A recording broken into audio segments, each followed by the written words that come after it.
করে হিন্দু ধর্মতে সবকিছু তো নষ্ট করে দিচ্ছি। সত্যি কথা বলতে হিন্দু ধর্ম কোনোদিন কোনো কিছু নষ্ট করে না, কিন্তু আপনার মতো অকৃষ্ট জাতির কিছু লোক হিন্দু ধর্মে জন্মগ্রহণ করে না হিন্দু ধর্মটাকে খারাপ করছে, এছাড়া আর কিছুই না। আমাদের ঈদটা করতে দিক, আমরা গরুগুলো বিক্রি করি, কিছুটা দিলে অন্তত মুক্ত হই। সত্যি কথা বলতে না হিন্দু ধর্মে জন্মগ্রহণ করে না নিজেকে অনেক গর্ব ফিল হয়, কিন্তু যখন এইসব ছোট লোক কিছু মানুষ দেখি না যে হিন্দু ঘরে জন্মগ্রহণ করে হিন্দুদের বিরুদ্ধে গিয়ে কথাবার্তা বলে না, তখন অনেক আফসোস লাগে যে আমাদের ধর্মে এত নিকৃষ্ট জাতের কিছু লোকও আছে। মুসলিম বা তারাও হিন্দু, তারা তো মিশছে একসাথে, আমরা তো একসাথে আছি। তারা কোনোদিন দেননারি করেনি কি কারু আমাদের গলা ধাক্কা দিয়ে। আপনার মতো নিকৃষ্ট লোক যে আপনি বলছেন হিন্দু মুসলিম একসাথে আসি, ভাই ভাই আসি, একসাথে আসি, আপনি একটা জিনিস দেখেন, ওদের ধর্মের ভিতর, মুসলিমদের ধর্মের ভিতর মানে শুকুর যেটা সেটাকে ওদের হারাম বলে। তো দেখেন আপনার মতো কয়জন আছে ওরকম ওদের ধর্মে মুসলমান যারা কিনা শুকুর বিক্রি করে, শুকুর পালে, শুকুর পেলে তারপরে হিন্দুদের খাওয়ায়, কেটে খাওয়ায় আছে। তার ওইটা মানে কি তাদের ধর্মে ওইটা হারাম, মানে কেউ না পালে না কেউ বিক্রি করে।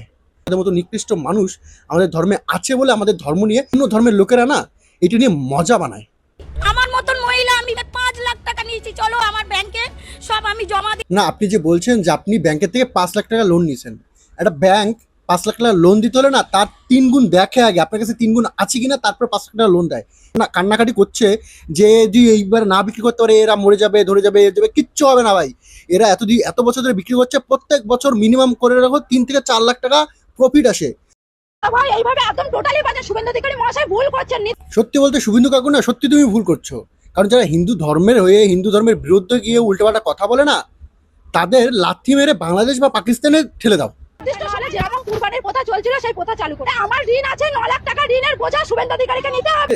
আপনার 9 লাখ টাকা লোন আছে, ঠিক আছে, এখন আপনার গরু মানে কাটা বন্ধ করে দিয়েছে বলে এখন আপনার লোনটা দিতে হবে শুভেন্দু অধিকারীকে, তাকে দিতে হবে।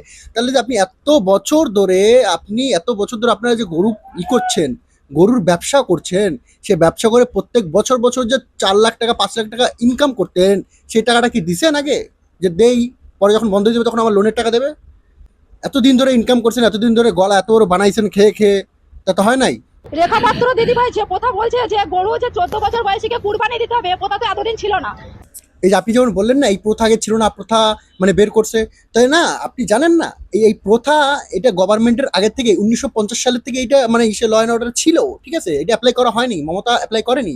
আর আরেকটা কথা যেটা, এটা আমাদের হিন্দু ধর্মের গ্রন্থে গীতায় অনেক জায়গায় লেখা আছে গো হত্যা, কোনো প্রাণী হত্যা মারা যাবে না, ঠিক আছে, গো মাতা এটাকে আপনাকে মা বলে থাকি, ঠিক আছে। তো এইটাকে আপনি বলছেন কোনো প্রথা নেই, তা আপনি যা শাখা সিঁদুর পরে আছেন এটা কোন প্রথায় পরে আছেন আপনি?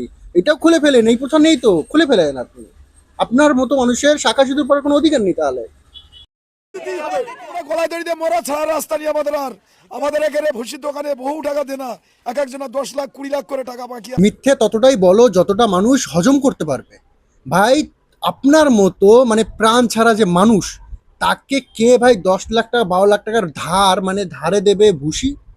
হ্যাঁ, মানতে পারছি না, এর কারণে আমাদের হয়তো মরা ছাড়া আর কোনো উপায় নেই। তখন আমরা কি করব? শুভেন্দু অধিকারী জবাব দাও তুমি। কোনো দায়িত্বই পারে না আপনার মতো নিকৃষ্ট ধরনের মহিলাদের, ঠিক আছে, যে হিন্দু ধর্মে জন্মগ্রহণ করে গলা আবার তুলসীওয়ালা নিয়ে সে কিনা আবার ব্যবসা করছে, গৌমাতা কিনে লালন পালন করে বড় করে মানে টাকার বিনিময়ে সেটা বিক্রি করে দেবে অন্য ধর্মের লোকেদের কাছে যারা কিনা তাকে কেটে খাবে। তো লজ্জা করে না তোদের মতো মহিলাদের? মরে যান, একেবারে পুরো জলে ডুবে মরে যান। আমাদের এটাই পেশা, আমাদের স্বামীরা আর কোনো মানে কাজে কর্মে যুক্ত নেই, আমাদের এই করে খেতে হয়, আমাদের মানে সংসারও চলে, ওদেরকেও আমরা খাওয়াই। এখন একটা কথা বুঝতে পারছি না, এরা ছোটবেলার থেকে মানে গরু পালতিছে, গরু বিক্রি করে তাদের সংসার চালাচ্ছে, এত বছর ধরে গরু বিক্রি করে তারা কোনো টাকা জমাতে পারেনি, আর কোনো কাজই পারে না, এর স্বামী কোনো কাজ পারে না, রাস্তায় বসে যাবে, যে গরু বেচাকেনা বন্ধ হয়ে যায় রাস্তায় বসে যাবে, ওর স্বামী কোনো কাজ পারে না। তাহলে তোমাদের একটা কথা বলতে ইচ্ছা করছে, ঠিক আছে, তোমাদের এমন একটা কাজ আছে কোনো কষ্ট করতে হবে না, শুয়ে টাকা ইনকাম করা যায়, ঠিক আছে, আর কিছু বললাম না।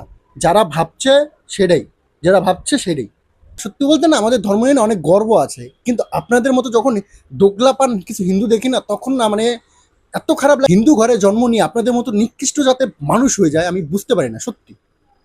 যদি ভিডিওটা সত্যি ভালো লাগে অবশ্যই শেয়ার করে দাও। এইসব দোগলাপান হিন্দু যারা আছে না, মানে আমি আর কিছু বলছি না ভাই, আমার মাথা মতো